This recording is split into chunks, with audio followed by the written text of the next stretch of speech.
नमस्कार दोस्तों, मैं हूं आपका दोस्त विमल कुमार झाझड़ एडवोकेट।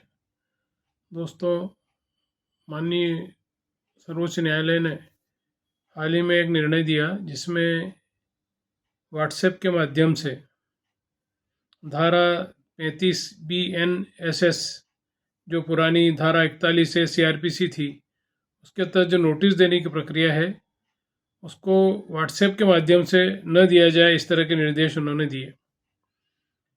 सर्वोच्च न्यायालय ने निर्देश दिया कि पुलिस को दंड प्रक्रिया संहिता की धारा 41 से, जो अब भारतीय नागरिक सुरक्षा संहिता की धारा 35 हो गई है, के अनुसार आरोपी या संदिग्ध को व्हाट्सएप या अन्य इलेक्ट्रॉनिक माध्यम से उपस्थित होने के लिए नोटिस नहीं देना चाहिए। यहाँ पर माननीय सर्वोच्च न्यायालय ने यह भी स्पष्ट कर दिया कि व्हाट्सएप और अन्य इलेक्ट्रॉनिक तरीकों से नोटिस की तामीली के बारे में BNSS 2023 से मान्यता प्राप्त और निर्धारित तामील के तरीके के विकल्प के रूप में नहीं मान्य किया जा सकता है, क्योंकि ये खास तौर से धारा 35 के बारे में इन्होंने निर्देश दिया है। BNSS में इलेक्ट्रॉनिक तामीली पे जोर दिया है, पर इसमें उन्होंने जो धारा 35 है उसके बारे में खास तौर से ये निर्देश जारी किए हैं। न्यायालय ने यह भी निर्देश दिया गया कि BNSS की धारा 179, जो कि पुरानी CRPC में 160 था, और CRPC की धारा 175, जो BNSS की धारा 195 के तहत आरोपी व्यक्तियों को नोटिस या अन्यथा केवल BNS के तहत निर्धारित सेवा के तरीके माध्यम से की जा सकती है, अन्य तरीके से नहीं। ये मामला पूरा माननीय न्यायमूर्ति MM सुंदरेश साहब और माननीय न्यायमूर्ति राजेश बिंदल साहब की पीठ में सत्येंद्र कुमार अंतिल का बड़ा इंपॉर्टेंट केस है। Satyendra Kumar Antil versus CBI। Satyendra Kumar Antil versus CBI में निर्देश पारित किए और उन्होंने ये अनावश्यक गिरफ्तारियों को रोकने और योग्य विचाराधीन कैदियों को जमानत देने में आसानी के निर्देश जारी किए थे। और न्यायालय ने समय समय पर इस मामले में राज्यों को और उच्च न्यायालयों को निर्देश भी दिए थे और उसकी निगरानी करने के लिए कहा था। यहाँ पर जो एमिस क्यूरी एडवोकेट थे, उन्होंने भी ये कहा कि धारा 41 है, जो पुरानी CRPC के तहत जो नोटिस है वो व्हाट्सएप के माध्यम से दिए जा रहे हैं, तो वो उस पर उन्होंने ये निर्देश जारी किए। अब ये मामला क्यों आया, देखिए यहाँ पर क्या हुआ कि ये हरियाणा का एक मामला था। उन्होंने स्थायी आदेश का हवाला दिया और कहा कि व्यक्तिगत रूप से या व्हाट्सएप से, ईमेल, SMS से या अन्य माध्यम से कराने की अनुमति। 26 जनवरी 2024 को उन्होंने एक आदेश निकाला DGP हरियाणा ने। उसके बाद ये मामला कोर्ट में आया।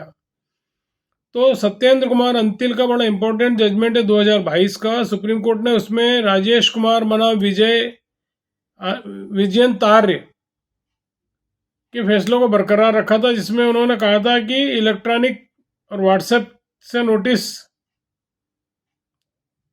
इलेक्ट्रॉनिक तरीकों से दिए गए नोटिस को वैध नहीं माना जा सकता, क्योंकि यह CRPC के अध्याय 6 के अनुसार नहीं है। इसलिए उन्होंने प्रस्तुत किया कि पुलिस तंत्र को सेवा के सामान्य तरीकों का पालन करने के बजाय व्हाट्सएप या अन्य तरीकों से नोटिस देकर धारा 35 के अधिदेश को दरकिनार नहीं करना चाहिए। धारा 35 में जो प्रक्रिया बताई उसको दरकिनार नहीं करना चाहिए।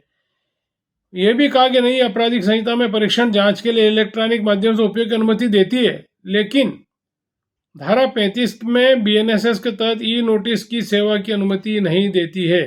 ऐसा माननीय उच्चतम न्यायालय ने स्पष्ट रूप से अपने इस आदेश में कहा है। अब इन्होंने फिलहाल निर्देश दिए, इसमें अभी फाइनल हियरिंग होना बाकी है।